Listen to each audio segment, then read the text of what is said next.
Politicians and tenant groups think that landlords need a good cause to evict tenants in New York State. But who decides what that good cause is?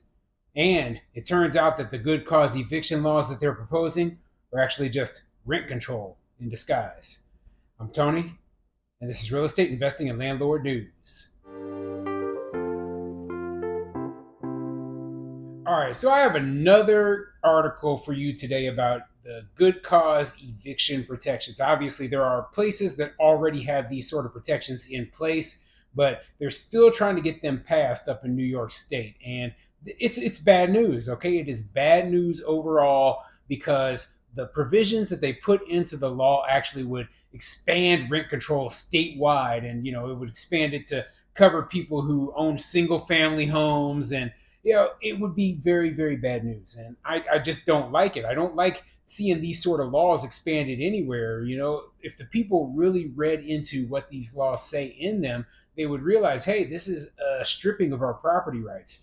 And this shouldn't even be constitutional, in my opinion. But they don't think like that. Instead, those poor tenants, they can't afford any sort of rent increase. And, they can't afford to, if they have to move. And I'm like, well, listen, okay, this isn't government owned housing here. This is a private landlord, a private company maybe, that owns it, and they should be able to raise the rents to whatever the market can bear. Now, is that going to be the cheapest thing for the tenant? Probably not, okay? But what business bases the amount that they charge on what their tenants, their current tenants, can afford? No, they base it on what the market dictates the price is going to be. So, yeah, it blows my mind that they keep on trying to pass these rent control and these good cause eviction protections and basically turn landlords into the government housing provider for the government. The government doesn't want to own the housing themselves. They want someone else to buy the property, fix it up, keep it maintained, and keep the rents low so that they don't have to do it, because they suck at it, okay? They are absolutely awful at it. And what it really comes down to is the government thinks they own your property and they think they can control all your money. Well, you know what landlords are going to do in response to that? They're going to be like, I throw up. I give up. I'm going to throw up my hands. I'm giving up. I'm not going to put my investments into your state if you're not going to allow me to make a profit, okay? And that's the worst case scenario, because then you have disinvestment. Disinvestment leads to, obviously, population decline. And you look at Detroit. Look at a place like Detroit and imagine that a lot of these cities could end up just like that. So before I get into the article, go ahead, hit the like and subscribe button. Maybe leave a comment down below. Let me know what you think. What do you think of eviction protections that basically make it darn near impossible to remove a tenant, no matter what your reason is? Okay, they say it's for good cause, right? But they decide what the good cause is. They decide how fast and what hoops you got to jump through to remove these bad tenants who aren't paying in many cases, right? And then they say, well, you rose the rent too much, so that's that you can't do that, so therefore we're not going to allow you to do that. Goodness, I mean, I hate this law. Hate it. It is so dumb. And the only people that's going to benefit are the lucky few who actually are within the housing when the law is passed. Everyone else who's looking for housing in the future, they're going to be screwed. Anyway, let's get into this article. This article is coming from the NewYorkPost.com, and it says, good cause eviction tricks will still wreck New York's housing market.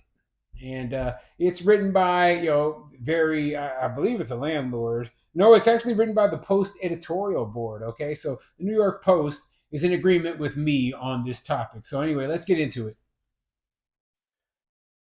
Socialist lawmakers are still pushing statewide rent control, resorting to outright deception and bogus compromise in hopes of passing it before the legislature wraps up for the year. To sneak through so-called good cause eviction bill, they offer to water down some provisions that attract more votes, with an eye to toughen it back up, or worse, next year or later. The lies start with the bill's very name. Requiring landlords to have a good reason to evict anyone is fair, right? Except that the bill would make it near impossible for landlords to evict tenants for almost any reason. And see that's the first part of the law that absolutely sucks. Okay, they come up with the reasons, and they get to judge whether they think your reason is good enough in order to remove that tenant. Oh, the tenant call is a racist and called a racial slur. Well, that they paid their rent on time, so no, you can't let that lease expire. Sorry, you have to keep this person who doesn't like your race in your building. Yeah, see that's the kind of nonsense that we could be seeing, and I don't want to see things like that. But that's why it should be up to the landlord, not to the government, to decide who stays in their property. And it caps rent hikes on now market rate units at 3% or 150% of the consumer price index.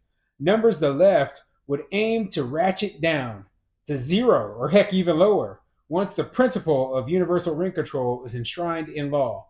Say goodbye to new housing development despite shortages across the state. Say hello to poorly maintained buildings as good cause denies landlords sufficient revenue to pay for proper upkeep and improvements. And this is the sort of thing that I'm talking about all the time. Once they get rent control in place, right, they're like, oh, well, you know what? What we're going to do is we're going to allow the rent increase to go up with the amount of inflation, in the consumer price index, right?